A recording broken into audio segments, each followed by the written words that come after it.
Have you ever wondered how a single set of ancient writings could shape the lives of millions across thousands of years, sparking debates that still echo today? Picture this: a desert mountain trembling with thunder, a people freshly freed from slavery, and a divine voice delivering a law that would define a nation. Fast forward to a humble carpenter from Nazareth whose words turned that same law into a message of grace that changed the world. What connects these moments? It's the Torah, a sacred text at the heart of both Jewish and Christian faiths, yet understood in strikingly different ways. Today we'll explore its origins, its enduring role, and how the arrival of Jesus reshaped its meaning. But before we dive in, let's take a moment, hit that like button if you're curious, and subscribe to our channel to join us on this fascinating exploration. Don't forget to ring the bell so you never miss an update. Now let's step into this incredible story together. The Torah, often referred to as the Pentateuch, is a sacred treasure for the Jewish people, encompassing the first 5 books of the Bible: Genesis, Exodus, Leviticus, Numbers, and Deuteronomy. These books are far more than ancient texts. They form the bedrock of Jewish identity, faith, and tradition. Imagine a family heirloom passed down through generations, each page telling a story of creation, struggle, and divine promise. Genesis begins with the world's creation, while Deuteronomy ends at the brink of the Promised Land, weaving a narrative that captures the journey of a people chosen by God. For the Israelites, the Torah wasn't just a set of rules. It was their story, their purpose, and their connection to the Creator. This sacred text carries a weight that transcends time, offering not only laws but also a lens through which the Jewish people see their role in the world. It's a roadmap for life, guiding them through the wilderness, both literal and spiritual. The Torah's name itself, meaning teaching or instruction in Hebrew, reflects its role as a divine guide. It's not about restriction, but direction, helping a fledgling nation find its footing after centuries of hardship. Its words, believed to be inspired by God, have shaped how the Jewish people worship, live, and relate to one another, making it a living document even today. The Torah's formation is a story of divine encounter, centered on a man named Moses, whose life reads like an epic tale. Born a Hebrew but raised as an Egyptian prince, Moses fled to the desert after killing an Egyptian taskmaster. There, as a humble shepherd, he met God in a burning bush. Exodus 3:1-6. Years later, after leading the Israelites out of Egypt, Moses stood on Mount Sinai as God spoke through thunder, lightning, and fire. Exodus 19:16-20. This wasn't a quiet moment. It was a dramatic, earth-shaking event. The Israelites, camped at the mountain's base, trembled as Moses received the law, a moment that marked the birth of a covenant. This sacred agreement wasn't just between God and Moses. It was a promise to an entire nation, binding them to their Creator. That covenant came at a pivotal time. The Israelites had endured 430 years of slavery in Egypt. Their cries for freedom finally answered through plagues and a parted Red Sea. Exodus 12-14. Now, in the barren wilderness, they needed more than freedom. They needed purpose. On Mount Sinai, God gave them the Torah, a gift to shape their identity. Exodus 19:5 captures the moment. If you obey me fully and keep my covenant, then out of all nations you will be my treasured possession. It's as if God said, "You're mine, and I'll guide you." Moses, acting as God's scribe, recorded these words, making the Torah a direct line from heaven to earth, a testament to God's active presence. The journey to Sinai was no small feat, filled with trials that tested the Israelites' faith. They witnessed the 10 plagues, crossed the Red Sea on dry ground, and saw God provide manna from heaven, Exodus 16:4. Yet they grumbled often, doubting God's plan, Exodus 16:2-3. Despite their wavering, God remained faithful, culminating in the Sinai moment. The Torah's arrival wasn't in a palace or a city, but in the rugged wilderness, to a people still learning who they were. This context makes its formation profound. It wasn't given to a settled nation, but to a people on the move, hungry for direction. Genesis traces their roots to Abraham, whom God promised to make a great nation, Genesis 12:2.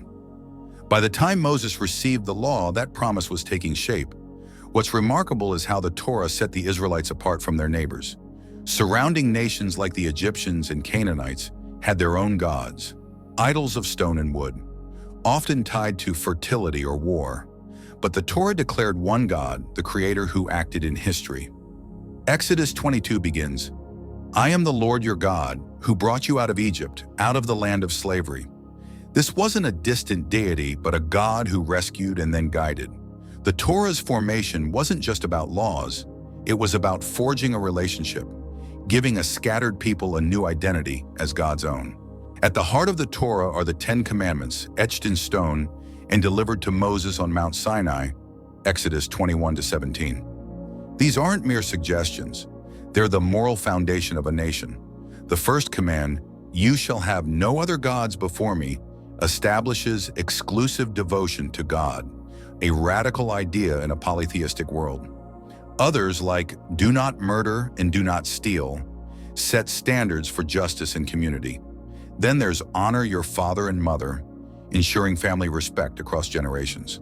These 10 rules are simple yet profound, touching every aspect of life: faith, relationships, and ethics. The 10 Commandments are universal in their scope, often seen as a blueprint for a good life even today. They balance the spiritual and the practical, worship God alone, but also care for your neighbor. Exodus 20:12 promises long life to those who honor their parents, showing that obedience brings blessing. For the Israelites, these commands were a compass in the desert, guiding them toward a society rooted in righteousness. They weren't just laws to follow, they were values to live by, shaping a people meant to reflect God's character. But the Torah doesn't stop at 10 rules. It unfolds into over 600 specific laws, covering every detail of life. Leviticus 11, for instance, outlines dietary laws. No pork or shellfish, but animals like cattle are permitted. These rules weren't arbitrary. They promoted health in a time without modern medicine. Pigs, for example, could carry diseases in the desert heat. Leviticus 19:15 demands fairness in judgment. Do not pervert justice. Do not show partiality to the poor or favoritism to the great. This ensured a society where even the vulnerable were protected. Every law had a purpose, weaving holiness into the fabric of daily routines. Some laws feel oddly specific, like Numbers 15:38, which instructs the Israelites to put tassels on their garments as a reminder of God's commands. Imagine walking through camp, seeing those tassels swaying, a constant nudge to stay faithful. Others, like Leviticus 19:9, tell farmers to leave the edges of their fields unharvested for the poor. It's a law of generosity, ensuring no one goes hungry. These rules weren't just about control, they were about creating a community that mirrored God's compassion and justice. The Torah also includes the sacrificial system, detailed in Leviticus 1-7, which might seem strange to us now. If someone sinned, they'd bring a lamb or dove to the priest as a sin offering, a way to seek forgiveness and restore their relationship with God. Leviticus 4:35 says such offerings make atonement for the person. It was a tangible act, blood spilled, a life given, to show the seriousness of sin. For the Israelites, this wasn't gruesome, it was redemptive, a path to start fresh. These rituals grounded their faith, making the abstract idea of forgiveness real. Another key law is the Sabbath, found in Exodus 28-11. Remember the Sabbath day by keeping it holy. Work 6 days, rest on the 7th, because God rested after creation. This wasn't just about rest, it was about trust. By stopping work, the Israelites showed they depended on God, not their own labor. It's a rhythm of life. 6 days of effort, 1 day of reflection. The Sabbath became a gift, a weekly reminder that time itself belongs to God, setting them apart in a world that never paused. The Torah's primary purpose was to shape the Israelites into a holy people, distinct from every other nation. Exodus 19:6 declares God's vision, "You will be for me a kingdom of priests and a holy nation."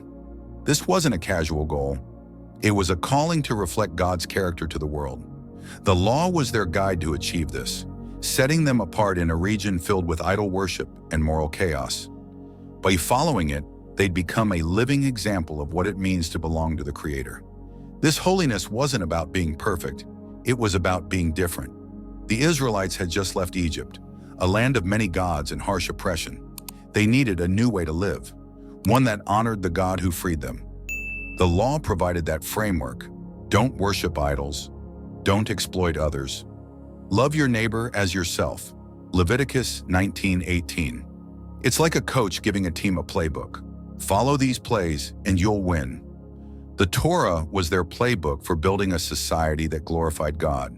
The law also fostered community, knitting the Israelites together as a unified people.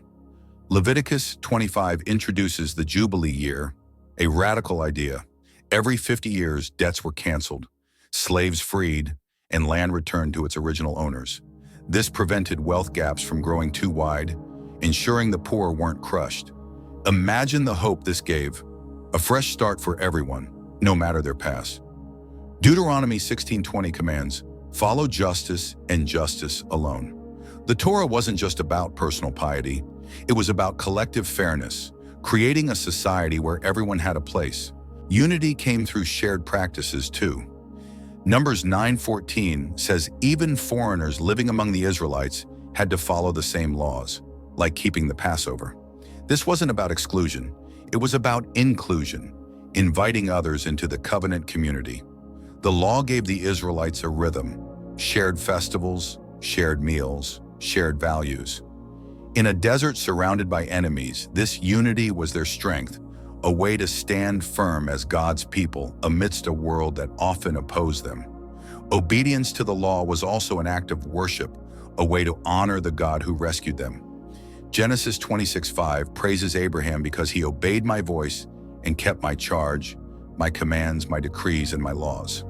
This verse, though, about Abraham, reflects the spirit of the Torah. Following it was a thank you to God for freedom. Every law kept, whether resting on the Sabbath or helping a neighbor, was a declaration of loyalty. It's like a child following a parent's advice, not out of fear, but out of love and trust. The law's purpose went beyond the individual. It aimed to make the Israelites a light to others.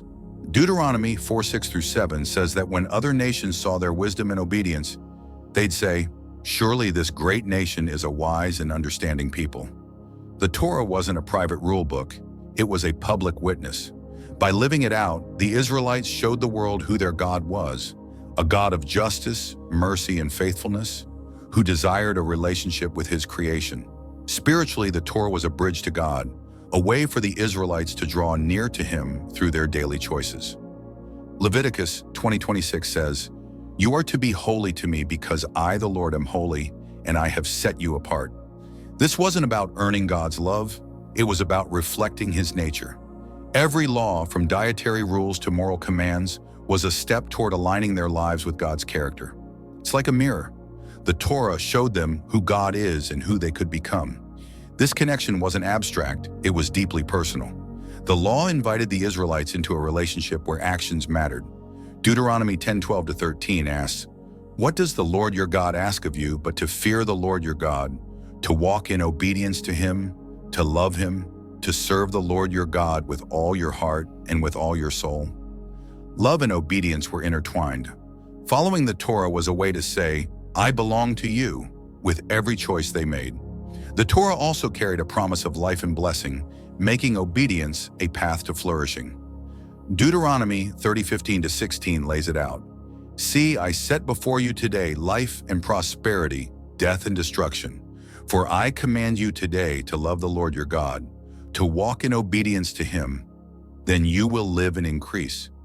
This wasn't about fear of punishment, it was about trust. Like a farmer who plants seeds and waits for a harvest, the Israelites believed that living by the law would bring God's favor. Obedience wasn't a burden, it was a doorway to abundance. That promise gave the law a hopeful tone. It wasn't about perfection, but progress. If they stumbled, the sacrificial system allowed them to seek forgiveness. Leviticus 4. The Torah met them where they were, offering a rhythm of renewal. Psalm 119:1, though written later, captures this spirit. Blessed are those whose ways are blameless, who walk according to the law of the Lord. The law wasn't a weight, it was wings, lifting them closer to God with every step. Righteousness, in the Torah's view, came through action, not a gift bestowed from above. Leviticus 19:2 ties it together. Be holy, for I, the Lord your God, am holy. The law didn't just tell the Israelites what to do, it showed them who to be. Each command shaped their character. Don't covet, because God provides. Don't lie, because God is truth. It's like a sculptor chiseling stone. Every law carved them into a people who mirrored God's image, one choice at a time. For the Israelites, the Torah was a light in the darkness. As Psalm 119:105 later describes, your word is a lamp for my feet, a light on my path. Every Sabbath kept, every act of kindness, was a thread in a tapestry of faith. Following the law wasn't about rules for rules' sake. It was about becoming a people who lived in harmony with their Creator, walking with Him through the wilderness of life. The history of the Jewish people is a roller coaster of triumph and tragedy, and through it all, the Torah remained their anchor. During the time of the kings, figures like David and Solomon elevated the Torah's role in national life. Solomon, known for his wisdom, built the first temple in Jerusalem as a house for God's law, 1 Kings 8:10-11. The temple wasn't just a building, it was a symbol of the Torah's centrality, where priests taught the law and the people gathered to hear it. This era showed how the Torah could unify a kingdom under God's guidance, even as political challenges loomed. Even in prosperity, the Torah was a reminder to stay faithful. King David, a man after God's own heart, wrote in Psalm 19:7, "The law of the Lord is perfect, refreshing the soul." This wasn't empty praise. David knew the Torah's value in keeping a nation grounded. Under Solomon, the Torah inspired wisdom, as seen in his Proverbs, many of which echo the law's principles of justice and humility. The Torah wasn't just a relic, it was a living force, shaping leaders and their people through times of peace and plenty. But the real test came during exile, when the Babylonians destroyed the temple in 587 BC and took the Jewish people captive. Far from Jerusalem, they could no longer offer sacrifices or gather at the temple. Yet the Torah endured. Prophets like Ezekiel spoke hope, urging the people to hold fast to God's law, Ezekiel 36:26-27. In Babylon, the Jewish people began studying the Torah in small groups, laying the foundation for synagogues. Without a physical homeland, the Torah became their portable sanctuary, a way to worship and remember who they were despite being scattered. This exile wasn't just a physical displacement, it was a spiritual crisis.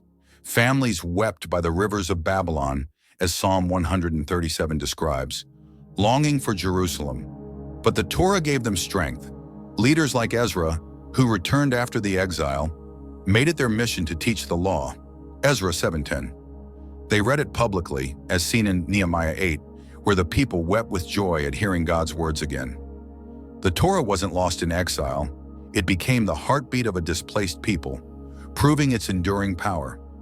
Centuries later, when the Romans destroyed the Second Temple in 70 AD, the Jewish people faced another crisis. Without a temple, the sacrificial system ended, and many wondered how they'd connect with God. The Torah, however, provided the answer. Rabbis began compiling the Mishnah and Talmud, oral traditions that expanded on the Torah's teachings. Synagogues became the new centers of Jewish life, where the Torah was read and studied weekly. This shift ensured the law's survival, adapting to a world without a central place of worship. Through these upheavals, the Torah remained a constant. It wasn't tied to a building or a land. It lived in the hearts of the people.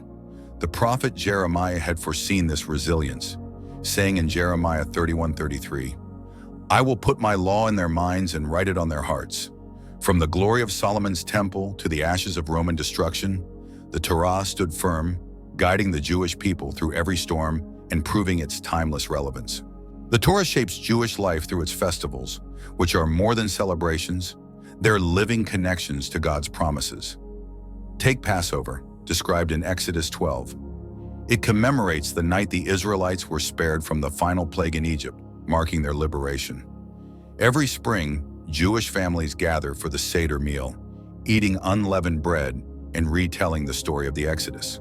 The Torah's instructions for Passover aren't just history, they're a way to relive God's faithfulness, making the past feel present.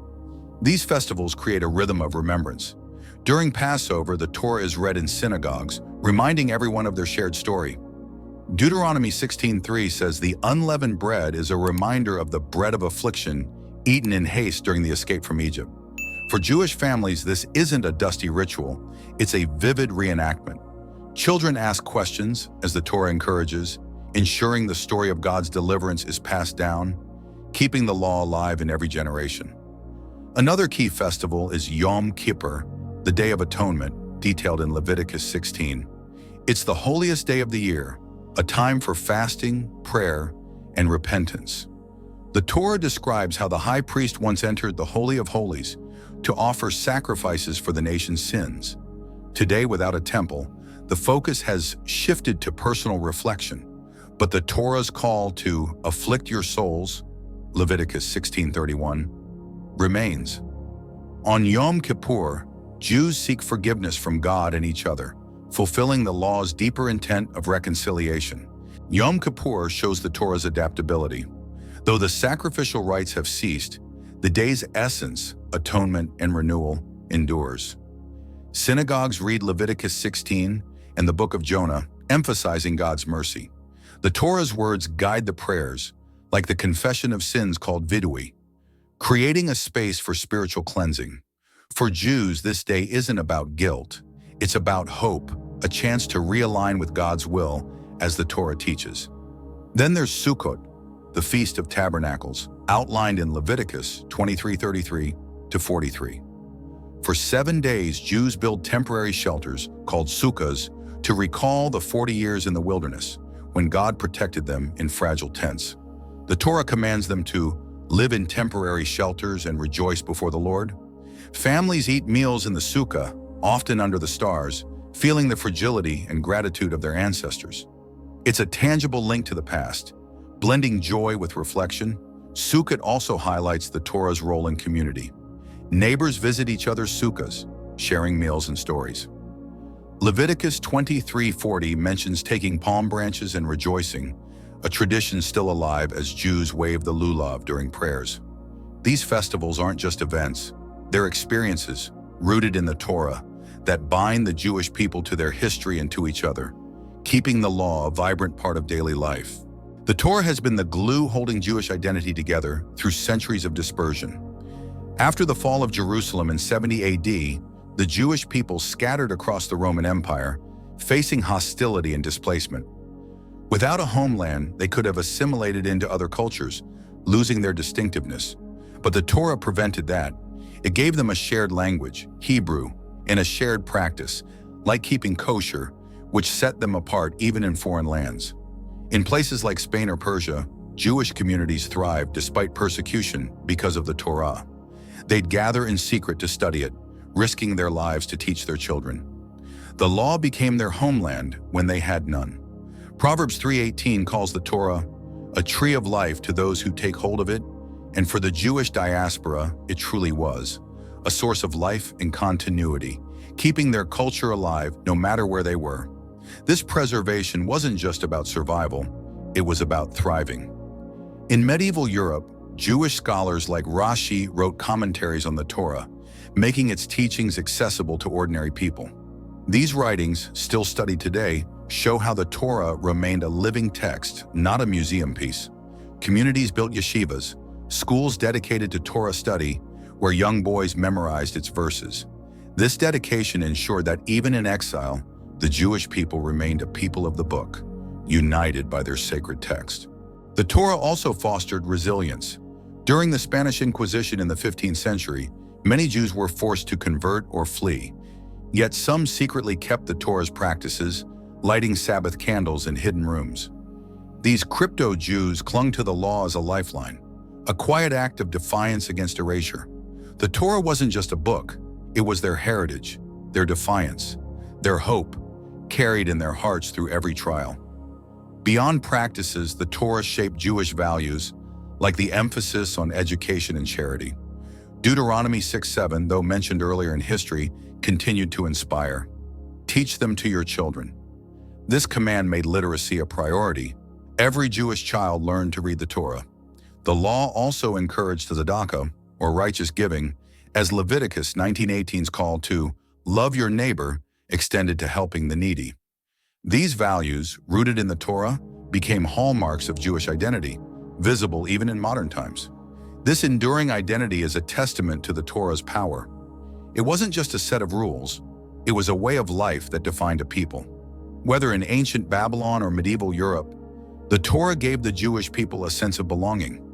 Isaiah 48 declares, "The word of our God endures forever," and for the Jewish people, the Torah proved that promise, holding them together as a distinct nation through every challenge. In Jewish thought, the Torah is the direct path to God, no intermediary needed. Unlike other faiths that might emphasize a savior or divine figure, Judaism focuses on the individual's relationship with God through the law. Deuteronomy 30:11-14 says the law is not too difficult for you or beyond your reach. The word is very near you. It is in your mouth and in your heart, so you may obey it. This accessibility is key. God gave the Torah to everyone, not just priests or kings, making holiness a personal journey. This belief empowers the individual. A Jewish person doesn't need a go-between to connect with God. They can do it through their actions. Keeping the Sabbath, honoring parents, or giving to the poor are all acts of devotion, as the Torah outlines. This directness fosters a sense of responsibility. Your choices matter, and through them, you draw near to God. It's a faith rooted in the here and now, where everyday life becomes a sacred space. Righteousness, in this view, comes through deeds, not external salvation. The Torah teaches that living by its commands brings one into alignment with God's will. Leviticus 18:5 promises, "Keep my decrees and laws, for the person who obeys them will live by them."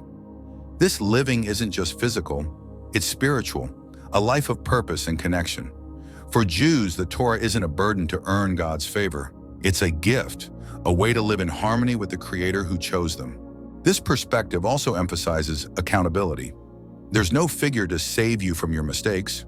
You're called to make things right yourself. If you wrong someone, the Torah urges reconciliation, as seen in Leviticus 19:17-18, which warns against hatred and commands love for your neighbor. On Yom Kippur, Jews seek forgiveness directly from those they've hurt, embodying the Torah's call to take responsibility. This direct path to God through action is a cornerstone of Jewish faith. The Torah's eternal nature reinforces this belief. Jewish tradition holds that the law is complete and unchanging, needing no addition or replacement. Malachi 4:4, the last prophetic book, urges, "Remember the law of my servant Moses." This final reminder underscores the Torah's sufficiency. It's all you need to know God.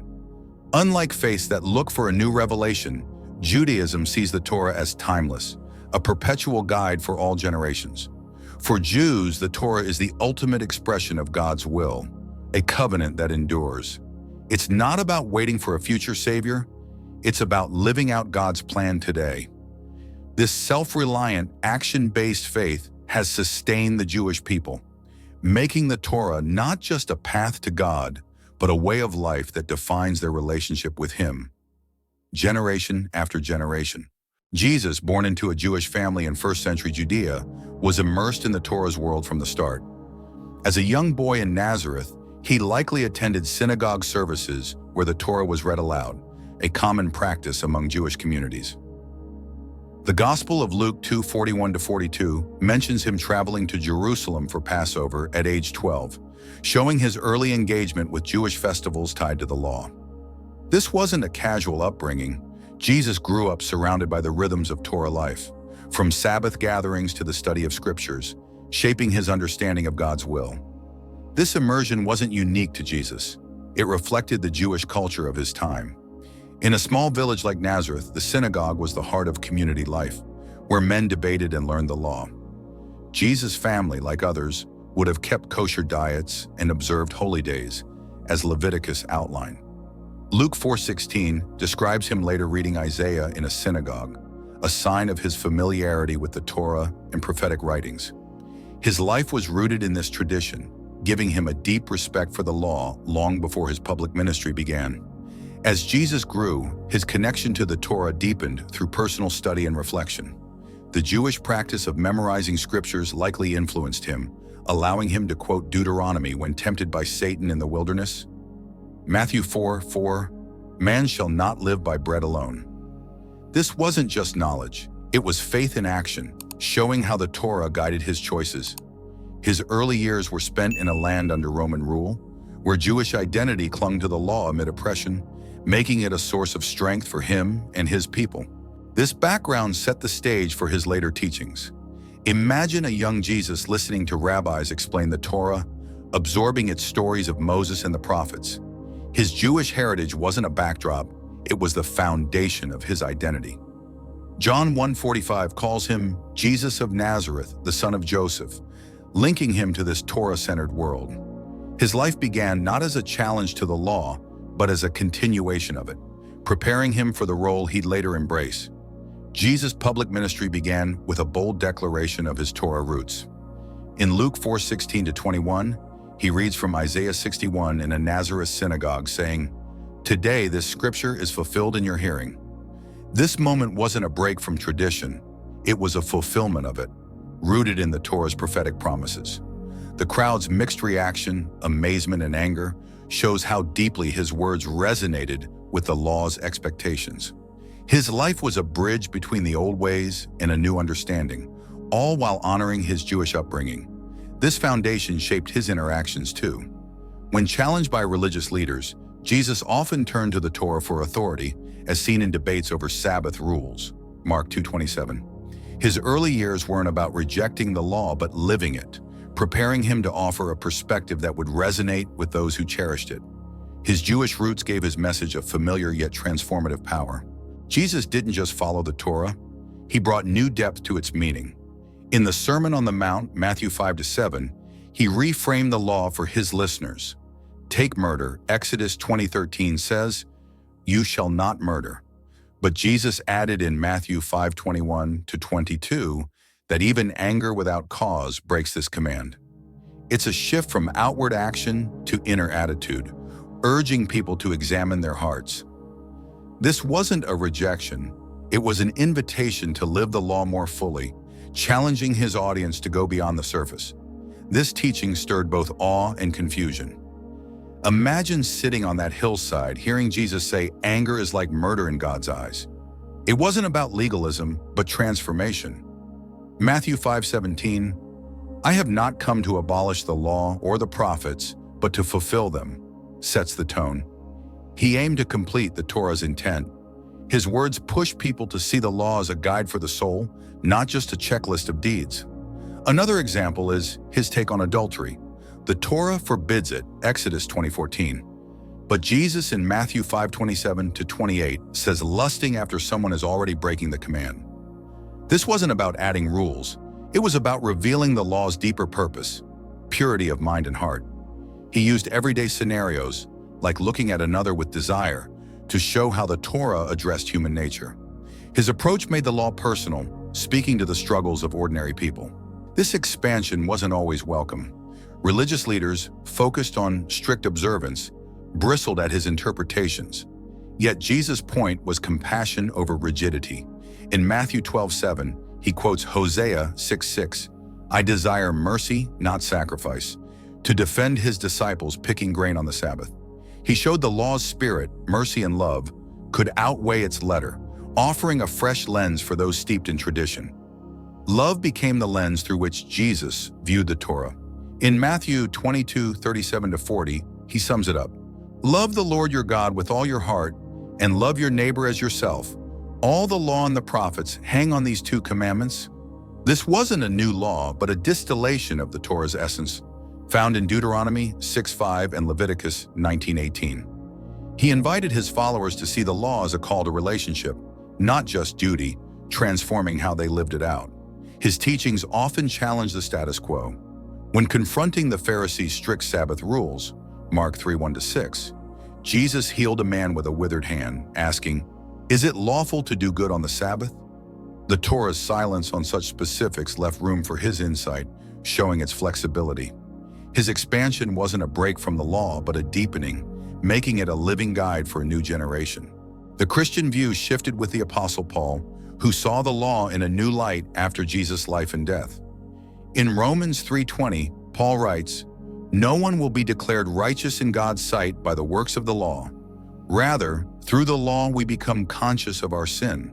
For Paul, the Torah highlighted human failings, but couldn't save. Only faith in Jesus' sacrifice could.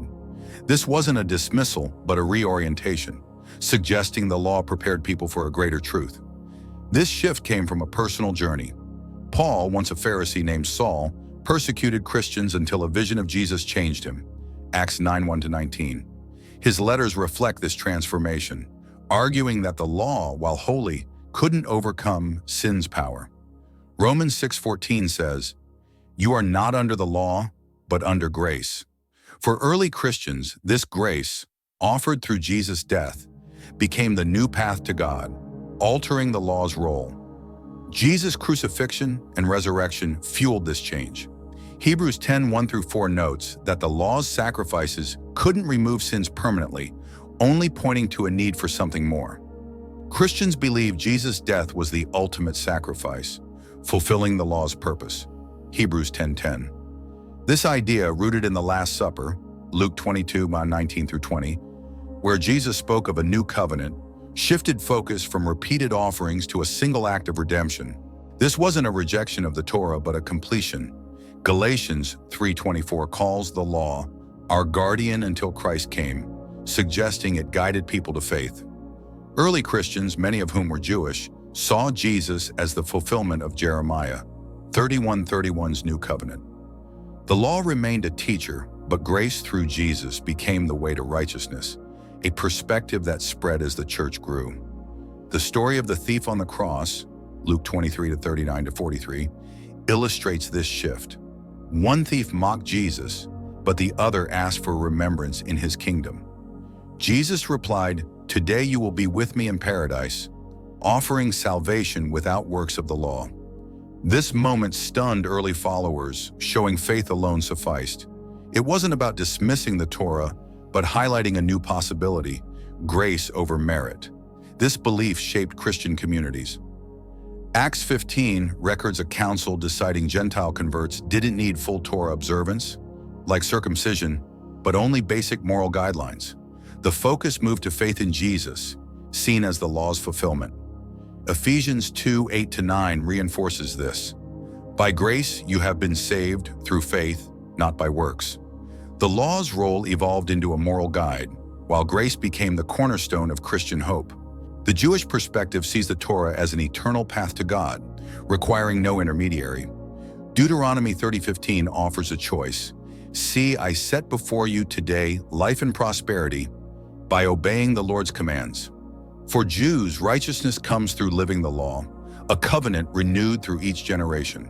It's a hands-on faith where personal effort aligns them with God's will, a tradition unbroken since Sinai. This view emphasizes self-reliance. The Torah's commands, whether about justice or holiness, empower individuals to shape their destiny. It's a faith of action, where keeping kosher or observing Yom Kippur directly connects one to God. For Jews, the law is sufficient, a living bond with the Creator that doesn't need alteration, reflecting a deep trust in its divine origin. Christianity, meanwhile, sees Jesus as the law's fulfillment, bridging it to a new covenant. Matthew 5:17, "I have not come to abolish the law, but to fulfill it," suggests Jesus completed its purpose. For Christians, his life and death opened a way of grace, where faith, not works, brings salvation. Romans 10:4, Christ is the culmination of the law. This isn't a contradiction, but a continuation, viewing the Torah as a foundation for Jesus' mission. This belief hinges on trust in Jesus' sacrifice. John 3:16 promises eternal life through faith in him, shifting the focus from law-keeping to acceptance of grace. Christians see the Torah as a teacher of God's standards, but Jesus as the one who meets those standards on humanity's behalf. It's a faith of surrender, where the law prepares the heart for a Savior, offering a different path to the same God. Both views honor the Torah's value. Judaism treasures it as God's unchanging word, a guide for life. Psalm 119:89, "Your word, Lord, is eternal." Christianity respects it as a divine gift, fulfilled in Jesus. Romans 3:31, We uphold the law by faith. The difference lies in approach. Jews see the law as the journey, while Christians see Jesus as the destination. Both recognize its holiness, but diverge on how it leads to God. This parallel enriches both faiths. The Torah's call to holiness echoes in Christian ethics, while Jesus' grace offers a new lens on Jewish law. Neither denies the other's truth. Judaism stands firm in its covenant. Christianity builds on it with hope. Together, they show the Torah's enduring legacy, shaping two paths to the same divine relationship, each with its own beauty and depth. As we wrap up this incredible journey through the Torah's role, we've seen how it began as a covenant on Mount Sinai, stood firm through centuries of Jewish life, and found new expression through Jesus in the Christian faith. Both perspectives, Judaism's focus on living the law and Christianity's embrace of grace, honor the Torah's holiness, offering unique paths to the same God. It's a testament to its enduring power, bridging past and present in ways that still inspire us today. What do you think? Does the Torah's story resonate with you? Which perspective speaks to your heart? Drop your thoughts in the comments below. I'd love to hear from you. Before you go, give this video a like if you enjoyed it, share it with friends who might find it interesting, and subscribe to our channel for more insights into faith and history. Hit the bell icon to stay up to date on our latest releases. Thank you so much for sticking around and watching to the end. Your support means a lot. May you find wisdom and peace as you ponder these timeless truths.